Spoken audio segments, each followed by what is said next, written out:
Hello guys, good evening. आप लोग को स्मार्ट क्लास में स्वागत है। आज मैं आप लोग को जो बताने जा रही हूँ वह टॉपिक है भाषा, बोली, लिपि और व्याकरण। सबसे आगे तो हमको जानना ज़रूरी है कि भाषा कहते किसे हैं। तो भाषा उसे कहते हैं जो कक्षा में सुनना, बोलना, पढ़ना और लिखना क्रियाओं द्वारा एक दूसरे से बात कही, सुनी और समझी जा रही है। व्याकरण में बातचीत के इस माध्यम को भाषा कहते हैं। दूसरा स्टेप वह माध्यम जिसके द्वारा हम अपने विचारों को बोलकर या लिखकर प्रकट कर सकते हैं तथा दूसरों के विचारों को सुनकर या पढ़कर समझ सकते हैं, वह भाषा कहलाता है। ये आप तो समझ गए कि भाषा कहते किसे हैं। भाषा उसे कहते हैं जो एक दूसरे में बात कही, सुनी और समझी जा रही है। व्याकरण में बातचीत के इस माध्यम को भाषा कहते हैं। ठीक है, अब मेरा टॉपिक है कि भाषा का अर्थ। भाषा की उत्पत्ति संस्कृत के भाष धातु से हुई है, जिसका अर्थ है अपने भावों और विचारों को व्यक्त करना।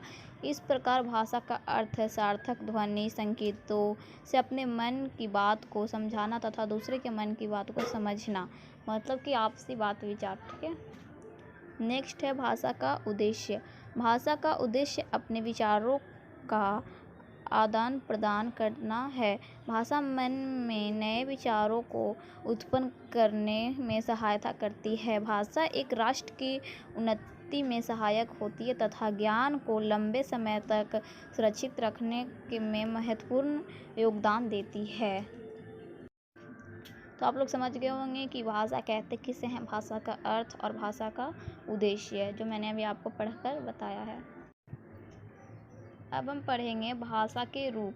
भाषा के मुख्य दो रूप हैं, मौखिक भाषा और लिखित भाषा। मौखिक भाषा हम पहले जान लेते हैं। मौखिक भाषा भाषा का आरंभिक रूप है। दूसरा, इसमें अपने भावों और विचारों को बोलकर प्रकट किया जाता है। तीसरा, सुनना और बोलना प्रमुख होते हैं। चौथा, परिवर्तन सरलता से किया जा सकता है। और पांचवा, उदाहरण संवाद करना और दूसरा भाषण देना। ठीक है, अब हम जानेंगे लिखित भाषा किसे कहते हैं, लिखित भाषा के रूप। लिखित भाषा भाषा का अस्थायी रूप है। इसमें अपने भावों और विचारों को लिखकर प्रकट किया जाता है। पढ़ना और लिखना प्रमुख होते हैं। परिवर्तन करने में समय लगता है। उदाहरण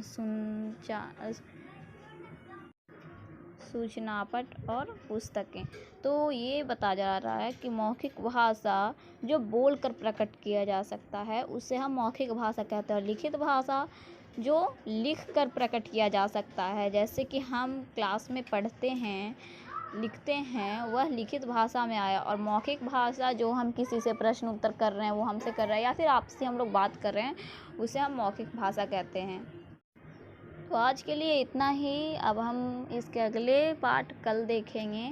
जब तक के लिए धन्यवाद। अगर आपने अभी तक हमारे चैनल को सब्सक्राइब नहीं किया है तो प्लीज़ आप जल्दी से कर दें और इस वीडियो को लाइक करना ना भूलें। Thank you.